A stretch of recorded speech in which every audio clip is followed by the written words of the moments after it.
Shane and Casey back for another 40K Fanatics podcast. Yes, sirree, Bob, and it's Epic Base Battles of 40K. It's fight night, ladies and gentlemen. Welcome to the Thunderdome. Thunderdome, beep boop beep. You don't have to be Mad Max to appreciate this podcast episode. We really need to get this podcast moving. We need to get it moving on YouTube so that we can get a Patreon so that you, sir, can put a full-size tire on your Mercury Grand Marquis. I'm getting it fixed tomorrow, sir. Get off my back. That is a very small tire for that powerful rear-wheel drive than my vehicle. mother. I swear. Anyways, welcome back to 40K Fanatics, where we talk about 40K, the lore, and everything around it.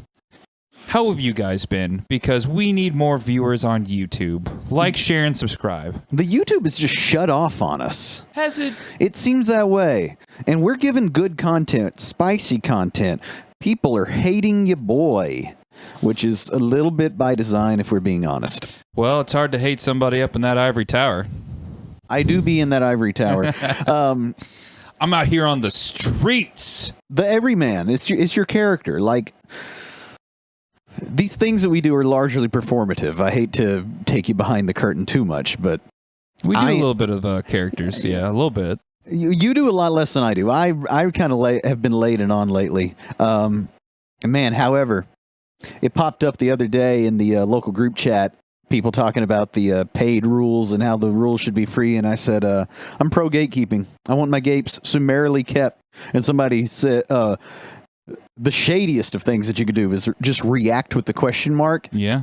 And so I responded to that reaction because I'm a psycho, and I said, I support paid rules.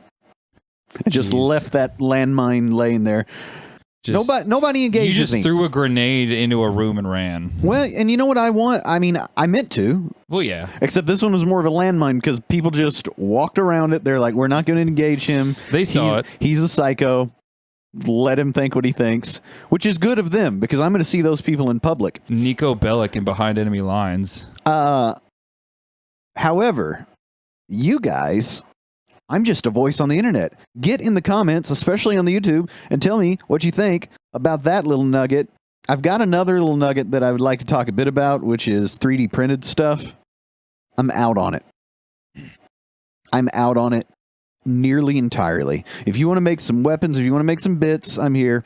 But there's something to this 3D printing thing that has got my gears in a grind. And it is that the people are printing up whole armies, whole factions, whole units that have no intrinsic value because to them it's just a free STL that they got and they hit go on the printer and now they've got this thing. And the tendency is that they hardly play it. There's no love. There's no love. They don't paint it. It's just... Yeah, I got it. Here it is. And I just don't like the mentality that tends to come with that. And I think that there's something to having this thing cost a little bit. Now, on one hand, we're not going to put the 3D printing like Pandora's box is open. It's open, folks. We can't put it back in the box. Dead. Like, yeah, it's out. People are 3D printing stuff. However, we're in sort of a strange spot where, especially if you look at it from a gaming side, we're the only hobby, game, community, whatever, that is just able to go and 3D print some free stuff. Like, I play golf. You can't really just go 3D print your own golf clubs. 3D print the tees. I guess, yeah, sure. and I guess that wouldn't make any difference. You could 3D print yourself some tees, and away you would go. But Is this turning into a 3D printing podcast? Look, we don't have a lot of content for today. You've come up with a really cool and fun idea. Everybody stick around for it. It's going to be a great main topic. Yeah. We're going to do a little one-on-one, a little list, a little data sheet analysis. Yeah, a little data sheet analysis, but a little bit of lore, more little fun stuff. than that. Oh, yeah, it's going to be a lot. It's going to be fun. Uh, We're gonna fight. we're gonna fight. We may scream at each other. We may roll some dice. I don't think we're gonna roll any dice. We might grow a couple of neck beards, put on a fedora, and start arguing with each other. That could happen. That could happen. But yeah, the 3D printing I'm out on officially. I've decided I don't like it. And it's because it's misused. 3D printing is one of those situations where the few are messing it up for the rest. That's fair. Because that's a good point. they don't know how to act, or they don't have the money to play the game, or whatever. And I hate that. I also I don't much care for the like. What about the availability of models? GW's out of stock on this, that, and the other. It's like, well, then you just gotta wait. There are other games that you can play in the meantime. That's the beauty of the hobby, is it? Like Space Marine 2. Okay, so I'll pack my 3D printing gripe away for now. Maybe next week you come up with a rebuttal why you like the 3D printing, and we'll start the show with that. Give the people a little taste of something different for next week's show open. I played the first Space Marine. Okay, is this a bits box? No, you know what? Go ahead and open it. The bits box is where we talk about what we did in the hobby this week. Space Marine 2 is coming out. Yeah. It looks really good. Can't wait to get it. There's a lot of excitement about it. You got a whole ass Xbox on the way to be able to play it. A new one. Yeah, you got I'm it. about to go in and pre-order Space Marine 2. Very nice. I had never played Space Marine 1. I'm just getting the base game, though. And so I got it. Couple of things. One, they're charging $60 for that thing on Steam. Space Marine 1 from 2009. Really? Yes. Looking like a dog's anus. Okay? Wow. Playing also like a dog's anus. What? I hated it. You hated it? I hated it. What did you hate? How could you hate perfection? Okay, let me tell you what I didn't hate. I quite appreciated Titus, the voice acting, the lore in it, the story. I liked all of that. What I did not like was any part of the gameplay whatsoever. Oh my gosh. Here's why. It is a console game from an era. Well, it is what I consider a dated console game from an era where I was not even bothering to play console games because, in my opinion, they were not good. I'm looking at you, Gears of War series, the cover shooter, the short campaign, the padded sort of stuff that you got in that late 2000s era, where these third-person shooters were just treading water until the next Assassin's Creed, Hitman, or Grand Theft Auto came out. I really didn't like it. I didn't like how you constantly got hung on little pieces of terrain that are just below the sort of camera level because you can't quite see your feet. Well, it's an older game again. Yeah, I know. That's what I'm saying. It's a dated game. It's the opposite of a game I talked about recently, which is Alien Isolation. Yes. That game still looks incredible, still plays great, still it has a ton of polish, even greater than some games that we have now. It was also, I finally finished it, 22 hours long. Space Marine. Played it in 3 sittings, and they were tough. I mean, I had to make myself finish it the last sitting. 7.5 hour game. Could have gone faster, except the way that the little orc horde rockets you to death suddenly, and the way you have to kite the horde and cheese them at distance. You know, it probably took an extra hour. It was like a 6-hour game, and I disliked it incredibly, especially for $60. So I can't believe it would cost $60. Wow. Oh, it was upsetting. And apparently, a couple of years ago, it was $8. Yeah. I would have played it for an hour or two for $8. Well, you know, they're doing the same thing with that Deadpool game. Like, it used to cost, like, I've heard about people selling the original Deadpool video game now for like $200 on eBay. That's silly. Just because the new movie came out. Sure. I mean, that's ridiculous. I don't think the Space Marine, the video game, holds up. I hope that the new one has got a lot of modern quality of life improvements. I'm sure it will. It had something that I hadn't seen in years, which was a super rigid camera, too. Mm-hmm. So I found myself for the first 2 hours just getting nauseous because I pointed out to my wife when I started playing Alien Isolation is when you press forward, it's a first-person shooter game, which first-person perspective. Yeah, not Alien much, is. not much shooting going on in Alien. When you push forward, there's this little transfer of weight that the camera does as you begin to move forward or sideways or backwards, and it gives you this very realistic looking sort of POV. Space Marine wasn't that. That dude is a tank stomping around. Yeah. And getting caught on the little pieces of terrain. Which is funny. It was so stupid. I really disliked it. There was a lot of padding. There was a lot of, we're going to walk through these 3 little hallways. They didn't appear to be loading screens. Of course, I'm playing it on a modern computer, so it loaded so fast that you couldn't read the tips on the loading screens. I imagine on Xbox and I think PlayStation 3, wasn't it? It would be different, but that's my review of that damn thing. May it never enter my sight again. I'm going to go back in time, and I'm going to tell, 12-year-old you to play this game, or I'll smack him in the mouth.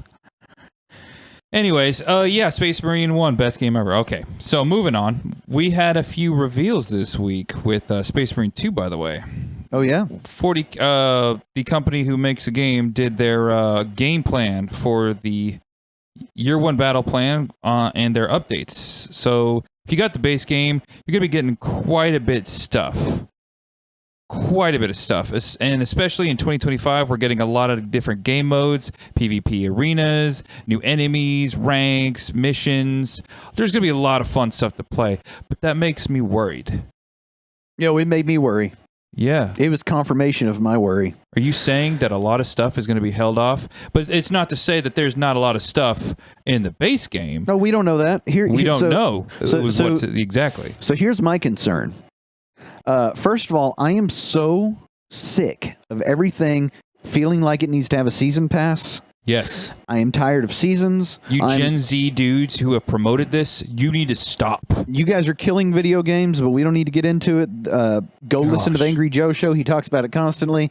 It's been a long, ugly road to where we've gotten. But my thing is that they give out this season pass, this whole thing, and it's a bunch of skins, and it's a bunch of and that is online. The thing. If you pre-order the premium package, $100, maybe more, you get mostly just cosmetics. I don't want to play the game online. I have no interest in playing it online. I'm sorry. I don't want to play PvE. Yeah. I don't want to co-op with anybody. I certainly don't want to have some Space Marine deathmatch. I borderline disagree. I want to play Horde mode and I want to play player versus everything. But to a point, games should not just be about multiplayer. I'm going to jump on. I'm going to play me some campaign, do some missions, have some fun. And then if there's time or if somebody I know is on, then I'll play multiplayer. I don't want just multiplayer. Here's my thing. There are better multiplayer games to play than whatever, I promise you this, than whatever Space Marine 2 has on offering. Yeah, play the 3-hour-long COD game. There you go. Yeah, like it is not going to be Call of Duty. It is not going to be Fortnite. Those are bespoke. I mean, Call of Duty these days, those are bespoke online multiplayer experiences that are tuned constantly and have been for nearly a decade in the case of Fortnite. I mean, Call of Duty 2 for that matter. But no. We came for a third-person adventure game. We want to explore. We want whatever the story against the Tyranids is, however Lieutenant Titus got away from the Inquisition at the end. That's what we want to know. Yes. And it is going to be the height of disappointment, in my opinion, if we're 5-hour campaign and then it's like, would you like to buy the Battle Pass? Ugh. Now, I will say, there might be some good news with that. This also could implicate that they are not willing to put out a broken game and then sell it to you and have it bomb on launch. That could be. They have delayed delayed the release. Yeah, they're like, let's delay a few things because they did delay the game, like you said. I am so angry at you right now. Me? Yes, at you specifically, Casey, because you are saying if the game comes out and functions, it's a win.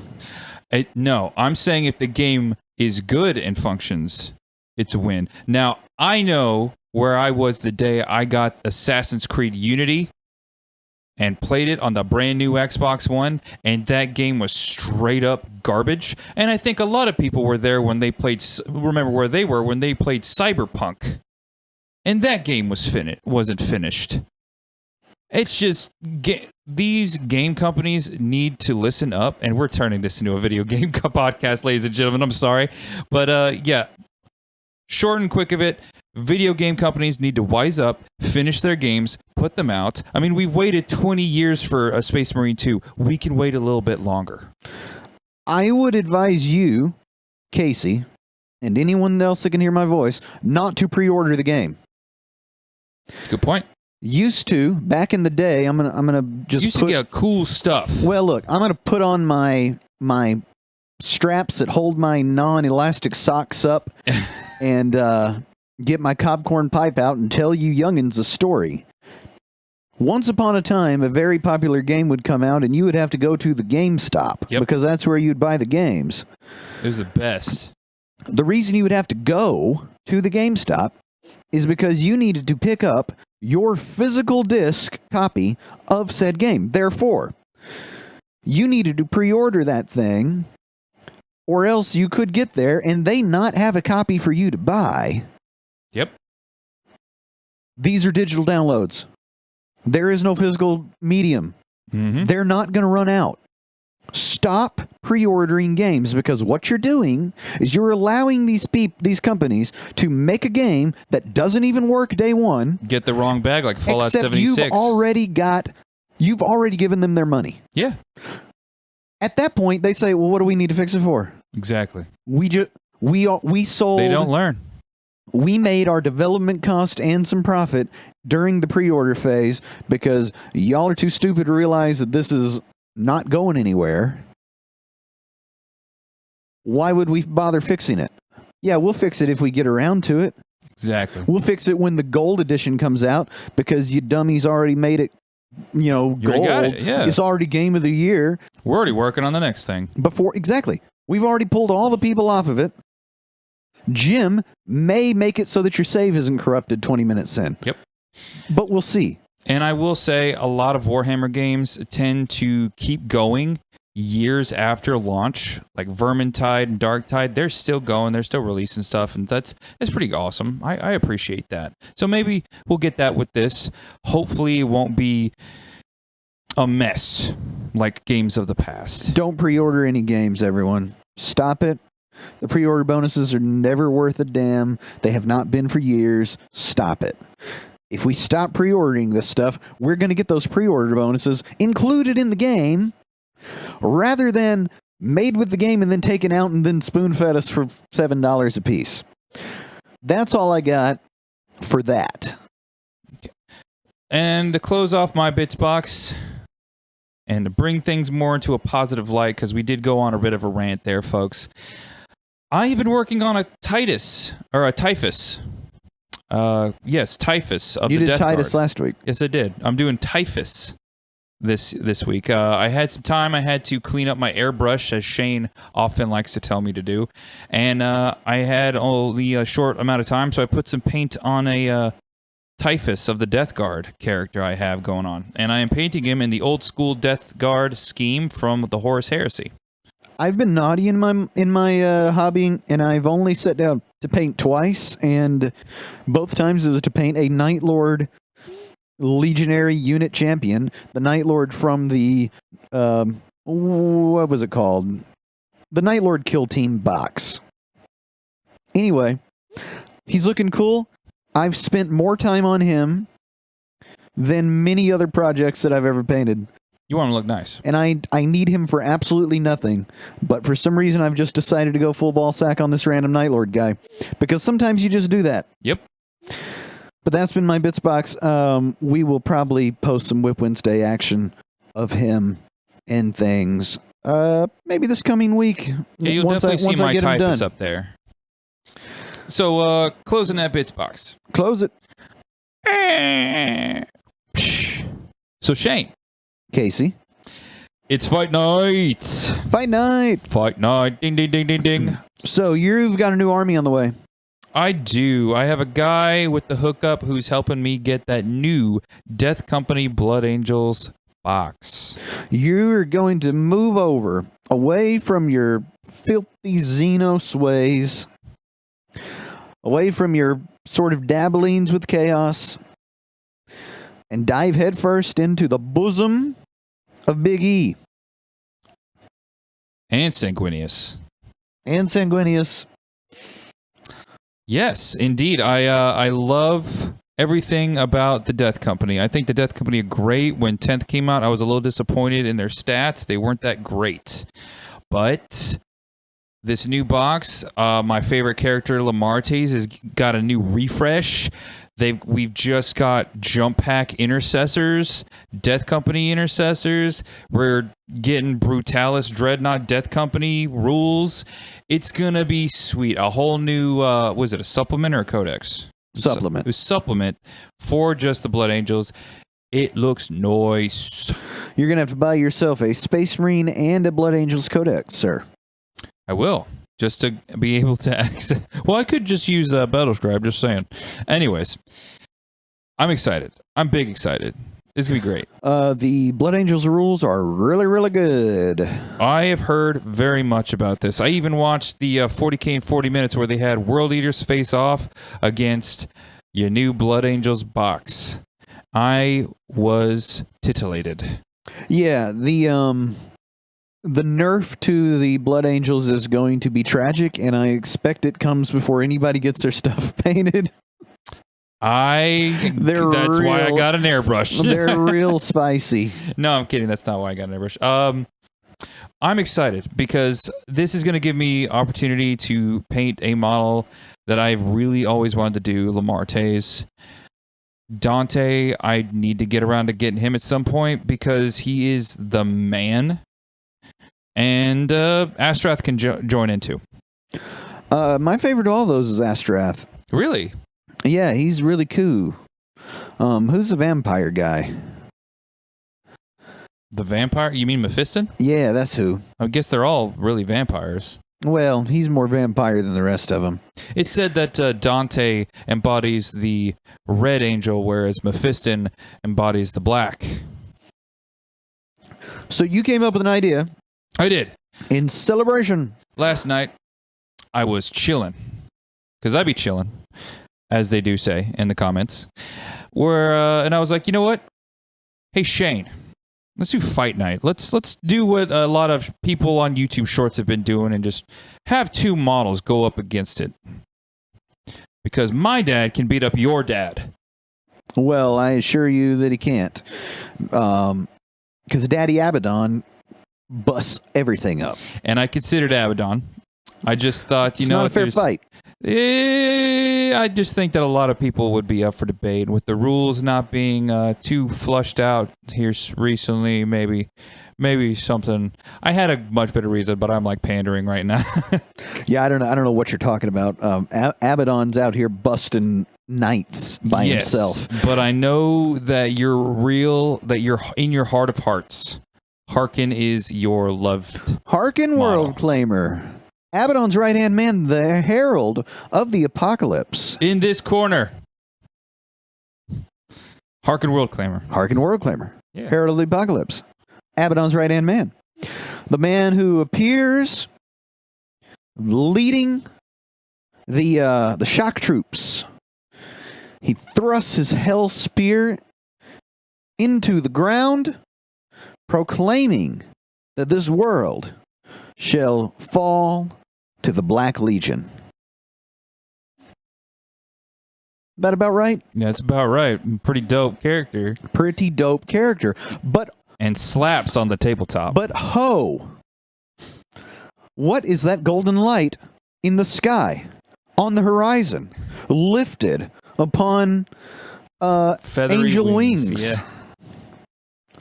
It's the guy in the other corner. The father of the angelic host, regent of Imperium Nihilus, chapter master of the Blood Angels and son of Sanguinius, Dante. The man. Dante, the golden boy, with his mask on. Yeah, the golden old crotchety dude. Just wants to die. Yes, so my idea was we talk a bit about our beloved characters. We give our 2 cents in who we think would win in a straight-up fight. Because they both love jump packs. It'd be pretty interesting. Let's do it. One's got a really dope axe. One's got an equally, maybe less than dope spear. Both are epic heroes. You can only take one. Yeah. Both are able to lead their various jump pack associates. Yeah, I've got Dante, and he can lead. Gosh, he can lead a few. He can bring Sanguinary Guard, Assault Jump Pack Intercessors, or he could bring Assault Veterans with jump packs. So it's a melee feast. So at first, you were saying it's one-on-one, to which I wisely, I think, pointed out, sir, none of their abilities work unless they're leading a unit. So we do have to consider a little bit of their associates. So for Haarken, it's only one option. Raptors. Yep. 5 or 10. For every 5, you can have a special weapon and a power fist, a cursed weapon, that sort of thing. What's your situation? Well, with the Sanguinary Guard getting updated, I thought Assault Intercessors with jump packs would be the way to go, my man. All right. And what is it, 5 or 10 of them? Yes, 5 or 10 of them. And their loadouts are... Oh boy, I'm going to give them all chain swords and heavy bolt pistols. Very nice, very nice. There's probably some special weapons you could have in there if you wanted to. But I thought vanilla would be like the best way to go. Let's run down some stat lines. Yeah. I've got movement 12 on Haarken. I've got movement 12 on my Dante and on my Intercessors. Standard jump pack action. Same with the Raptors. We're jumping 12. So it really comes down to who's going to get that first charge. Well, I've got Deep Strike. Ooh, so does Dante. Dante's got Deep Strike? I'm toughness 4. And I am a Space Marine 2, so I am toughness 4. I've got a 3-up save. 2 up. Ooh.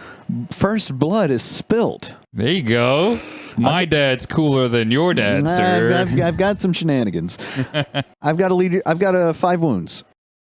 6. Oh my gosh! Second Primaris, blood. my man. Rambo, 7. We found more blood. Oh boy. Leadership 6. Leadership 6. 1 OC. Same. 4 up invuln. 4 up invuln. What's your base size? Smaller than yours. Mine's a 40. Yeah, he comes on a big base because I'm all about that base. No trouble. 90 points. Ooh, what is my points? They're likely to change once the book drops, but just for sake of discussion right now. Gosh, I didn't even take a look. Dante Wahapedia. Real quick, how many points?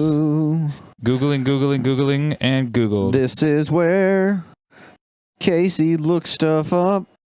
He's looking things up. I'm unprepared. We don't edit this podcast, though. No, we don't. Don't edit this podcast, though. Don't. Never edit 120 points. Okay, so he's much more expensive. Yeah. And how much was yours?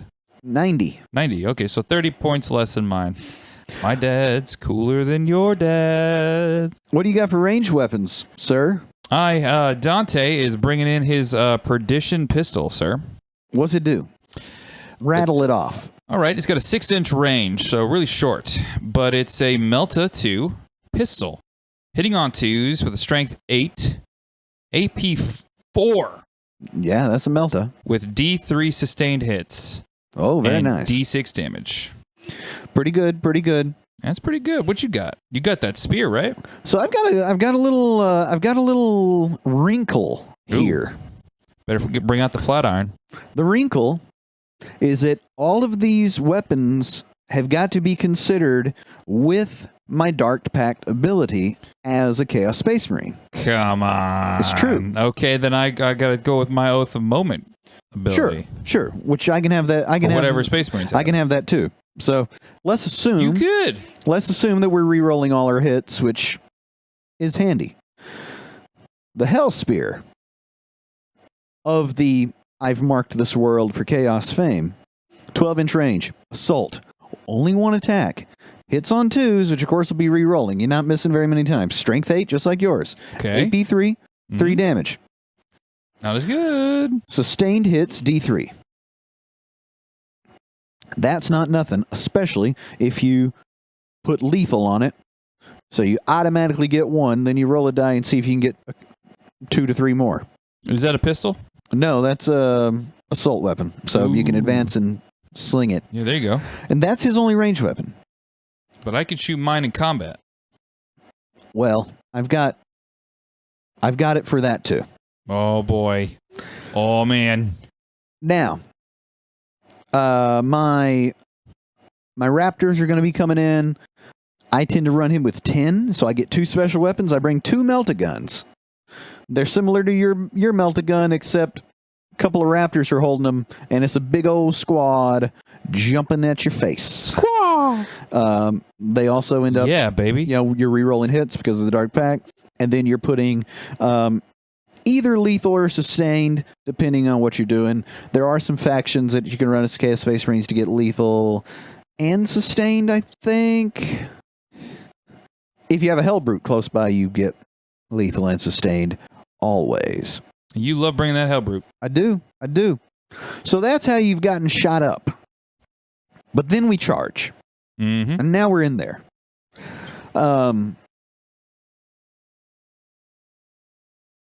Go ahead and give me a melee weapon. What you got? Well, I will say my ability gives me a +1 to charge rolls and +1 to hit and attacks. Yeah, you know what? Let's go ahead and move this to the charge phase then, because actually... People want to hear more about the Slugfest. Well, but I've got shenanigans. You do. You always got shenanigans. In the charge phase, Haarken's got this ability. Head Taker. Ooh. I like to call this Raptor Shock. You folks remember Tank Shock? This is Raptor Shock. I'll read it verbatim. While this model is leading a unit, you see why we had to include the units they're leading. Each time this model ends a charge move, select one enemy unit within engagement range of this model's unit and roll 1d6 for each model in this model's unit that is within engagement range of that enemy unit. For each 4+, that enemy unit suffers 1 mortal wound. And I have the same for my Assault Pack Intercessors. Really? Yep, Jump Pack Shock. Interesting. Read that to me.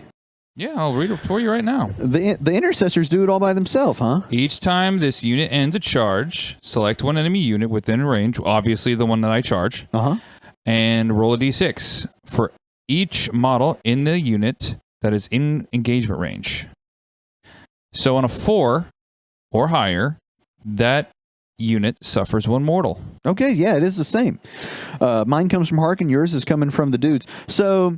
Nice. I'd like to take a moment, and because you're going to be using this in the future, and there is a little way that you need to watch so that you don't cheat. And the way is, that's after you finish a charge move, you get a die for every model in engagement range. Engagement range is 1 inch, or it's base to base.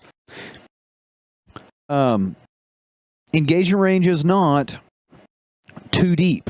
Yeah. You can fight. Who is eligible to fight? That's a fight phase thing. After a pile-in, you get models that are touching models that are also base to base, okay? So what this means is if you run a long bomb charge with a big blob of these jump pack guys, and you just make it, only the units that you can actually get into engagement range themselves with the movement that they're allowed in the charge are eligible to get those dice for the jump pack shock. Okay? You don't get to pile in the 3 inches or do the thing that we often do when we're playing just to save time, which is like, okay, I'm moving these guys in. I've got plenty of movement, so this is also my pile in. You don't really get to do that in this case because when you go to count up who all is in engagement range, you may not get all of them. Now, remember, these guys fly, so you are able to move over other enemy units. So other enemy models, I should say. So what you can do is make like a nice big U shape if you have wraparound. Yes, a wraparound if you have the movement, and you don't have to measure the path around the enemy models. You see what I'm saying? Oh yeah. So a lot of times maximize the slugfest. Yeah, and a lot of times, you want to get, in the case of a 10-man unit, you want to get all 11 dice, but against single characters, against little units of 5, against units that maybe are only 2 wide and set up sort of in a column, it's very difficult to get very many dice with this unless you roll a big charge and can really get the wraparound going. And then if you do the wraparound, you got to watch for your own coherency. There you go.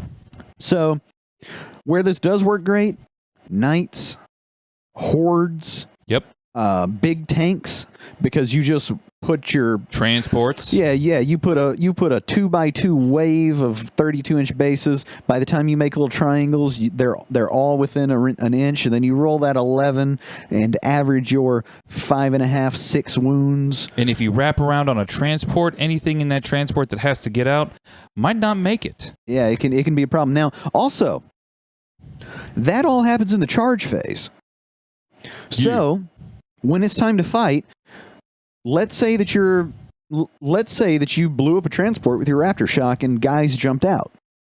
Because you made a charge move this turn, you are eligible to make your 3-inch pile-in. So you can then pile in and fight the unit that was not on the board when you declared the charge into, say, the transport. I had this happen against one of those characters that stands back up after being killed. We jumped him. The Raptor Shock killed the character. He then stood back up at the end of the phase. That began the fight phase anew. Well, I made a charge move. I'm eligible to pile in and fight. And so, being that he had to set up as close as possible without being in engagement range, he's 1 inch away. I piled in, and we chopped him up, killed the character twice in 1 turn. There you go. Now, we're into the fight. We're into the fight. Dante and his boys are eager and ready for the blood of the traitors. Now, give me a battle shock at -1 first, please. Oh, you too, sir. Really? Same thing. At the start of any fight phase, each enemy unit within 6 inches of this model must take a battle shock test, subtracting 1 from the test. Oh, I like that. It's called the Death Mask of Sanguinius. So mine is coming from the Raptors, and the Raptors say, at the start of the fight phase, you take a battle shock if you're engaged with them. I'm seeing a theme here, and folks. also -1 because they're fearsome or whatever it is. So we both take battle shock tests. That could shut down all possible objective holding stratagems. Yeah, true. But let's get to our melee weapons. You want to go first? Oh, you know I do. What do you have for me? I have the Axe Mortalis. Ooh, that sounds good. Dante's trusty power axe.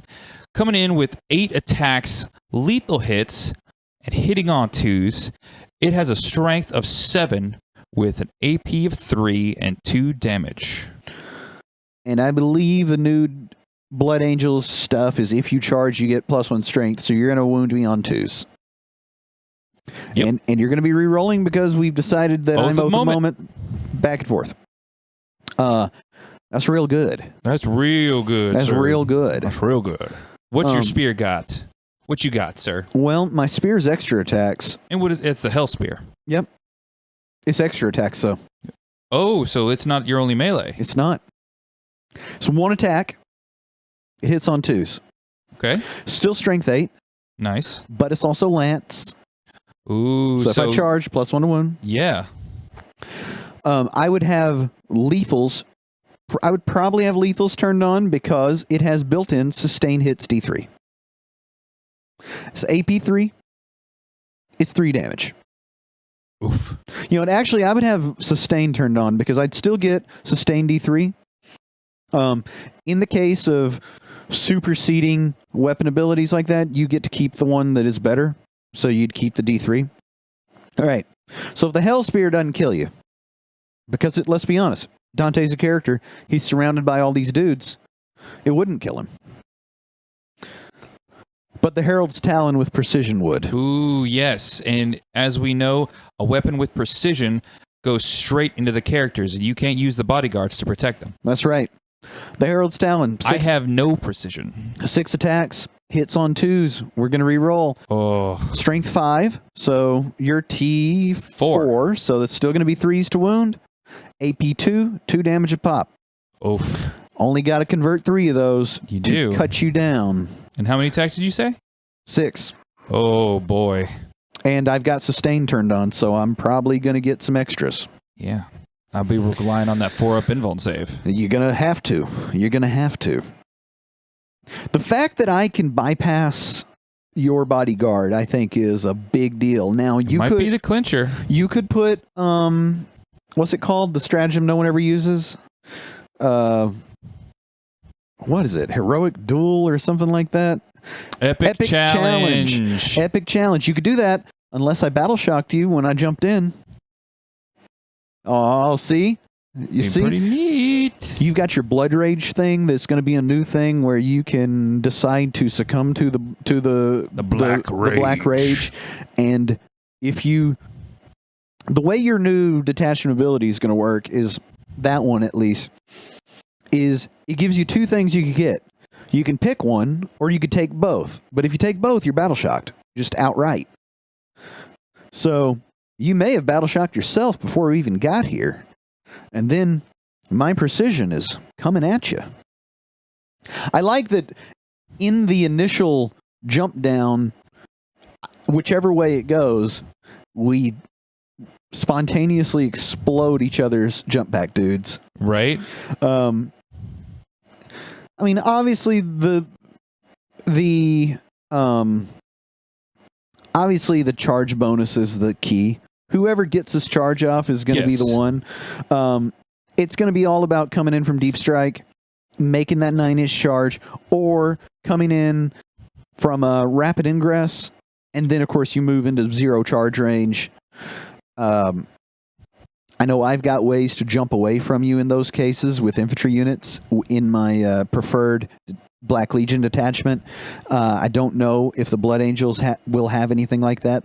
I haven't seen the whole book yet, but apparently there's going to be a new strat that lets me reroll hits and wounds against Black Legion specifically. Really? Yeah. Well, that's pretty handy. It's like your what is it you call it? That thing you have that you use all the time. Yeah. I don't mean to alarm you, but for 2 CP, if you're my focus of hatred, evil oath of moment, for those of you that aren't keeping up, I can give my guys fight first. Ooh. So even if you do charge me, I could have something for you, provided you don't battle shot me right off. And I don't know too much about Space Marine strats, folks, so I don't know if there is a fights first. Get in the comments and say how stupid I am. Well, you would already have fights first if you charge me, because... That's true. Yep. But then if I also had fights first, then it becomes fight normal, and I would select the first fights first fighter, which of course would be the one that you just charged. Now, I got one more thing for once you think you're safe. Oh, no. Herald of the Apocalypse. It's an aura. While an enemy unit is within 6 of this model, in the battle shock step of your opponent's command phase, yes, if that enemy unit is below its starting strength, it must take a battle shock test. This ability cannot cause a unit to take 2 battle shock tests in the same phase. And of course, you would take that as at -1 due to the presence of some raptors in all likelihood.